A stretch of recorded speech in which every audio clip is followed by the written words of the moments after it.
Reg joins us now. Hi, Reg. I tell you what, Josh, it was always a pleasure working with Theodore. We just forged a bond. He changed the face of radio, if there is such a thing. He'll truly be missed. Wait. I look forward to. This Josh? isn't Josh Elliott. Who's this? This is Dan.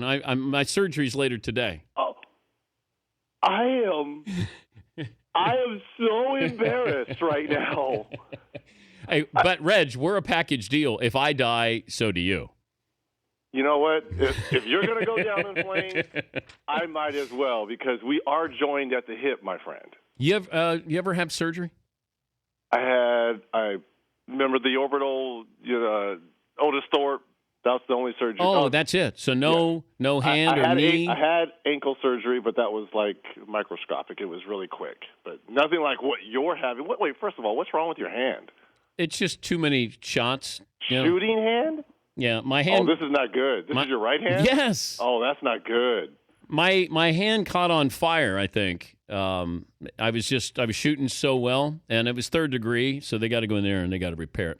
You never want to mess with your trigger hand. I know that. That's why these guys say it's a procedure. I said, no. If Picasso had his right hand worked on, I mean, that's major surgery. That's what's going on here, Reg. It's interesting, because you're mentioning hands and surgery. Bruce Hornsby, the famous pianist, right? Yeah, Bruce in the Range. Right, and you, friends of the show as well. Yeah. Very good friends with Rick Carlisle. When Carlisle was the coach of the Pacers under us, he would come. I think he did a national anthem a couple of times, but very good friend of Rick Carlisle. Like, he would never shake any one of our hands because, obviously, that's his bloodline. So I remember going up to shake his hands, and it was like the dead fish shake. Yeah, because he never wanted people to squeeze his hands hard. So flashback to you, you should stop shaking people's hands, my friend. You never... Especially your trigger hand. I know. That's what made you so much money, right? Well, maybe I just get dap. Yeah, that's what he started doing. He's like, I always, the fist thing, but I never shake hands because my fingers, people want to squeeze my hand, because everyone has a different handshake. Some people come in firm, some people come in soft. He did.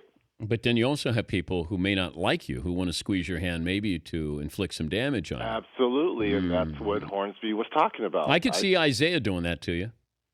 Why?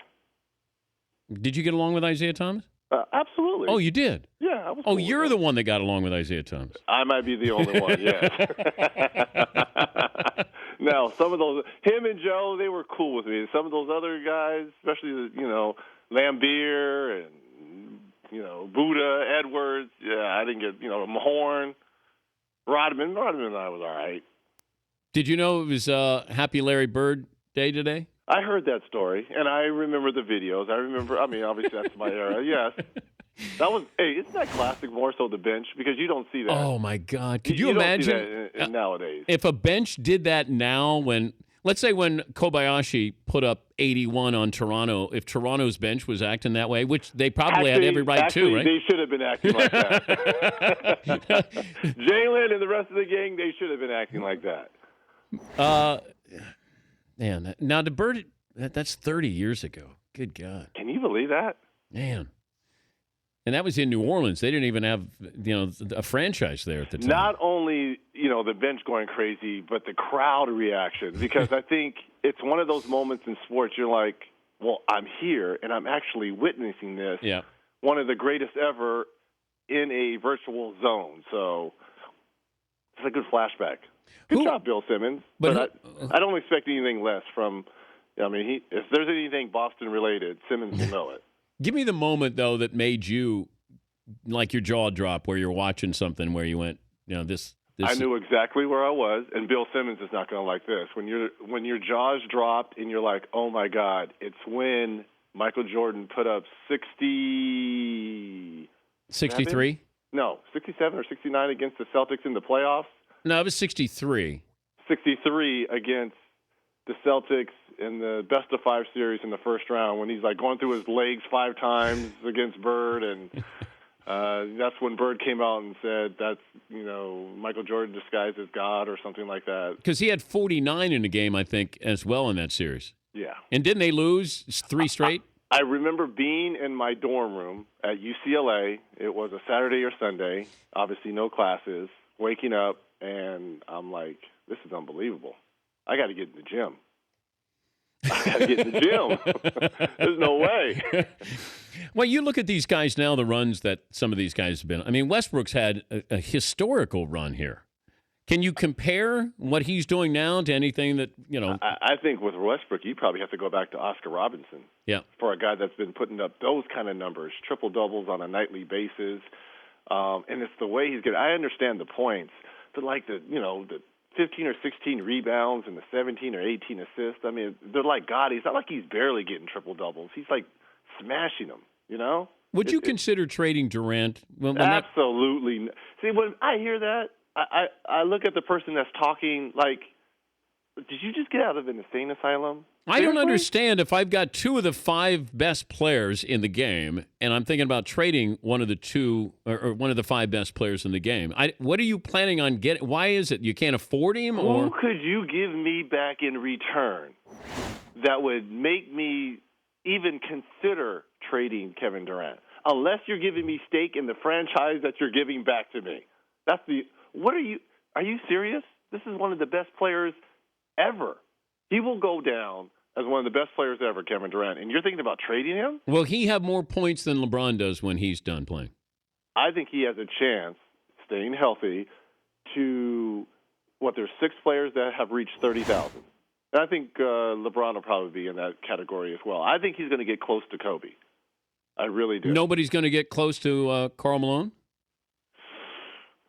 That's a lot of points. I think Kareem and Karl are probably safe, and Kobe too. God, that's so a lot of many. points. Man. That's a lot of points. And yeah, I think Kevin at the end of the day, along with LeBron, will be 30,000 plus points. Yeah, I mean LeBron's going to be up there. He's going to have crazy numbers when he's done. Crazy numbers. And again, around numbers. You're right. It's the overall numbers, yeah. The rebounds and the assists. Yeah, going to be crazy. He's already passed Scottie Pippen as the all-time leading passer as a forward, so that's only going to increase. He's Reggie Miller, NBA on TNT. Also, some March Madness coming up. Don't you love this time of year? Seriously. Well, the tournaments, the court storming, which I'm not a big fan of, but it brings excitement to the tournament, and it always gives the Cinderella and the underdog a chance. I love it. Well, you had the court storming, if you want to call it storming, at Lafayette last night. Wasn't that great? I thought for sure American was going to come back and win that ball game. It was played at Lafayette. I know. And they were down big. In the second half, they came back. Pee Wee Gardner was going crazy. And they just found a way, Lafayette Leopards, to hold on and win. And it's funny because when they replay the court storming, you see some kids going down, right? Well, no, they're a couple of old guys who were security guys. Those were the ushers that were getting tackled. Yeah, but they were holding a little string, Reg. Again, it's all fun and games until someone gets hurt, right? Do we ever change the one-and-done rule? I don't know. Look, I keep going back and forth on that because we tell these young men and women if you're 18 and you're old enough to fight for your country, they go about doing it. So if you're 18 or 19 and you want to be able to play professional basketball, why shouldn't you? But in my opinion, I just think it waters down these universities and schools. It's not like how you and I grew up when, guys stayed 3 or 4 years and they were invested in the schools and you had a following. But look at the success of Kentucky. This is a team that's selfless. They're undefeated right now. They have 8 or 9 McDonald's All-Americans, but you wouldn't know it because they play as a cohesive unit as a team.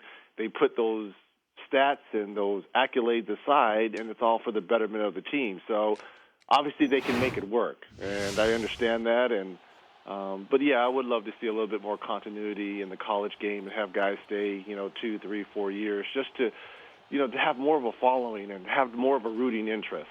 Well, I know, and that's where I always get the blowback where they say, well, this isn't about you as a fan. And I said, well, I think everybody benefits, that the kids benefit from an extra year. I know they want to get into that second contract. That's the key. If there's a way that you can you can do something that allows them to be able to get into that second contract sooner, I understand it. But they would be better. The NBA would be better. College basketball would be better. But Now, look, if my son was that good and he was a freshman and could come out, Oh, you got to go make money. yeah, I understand you that. tell your kids to go to college to get a good education to earn a living.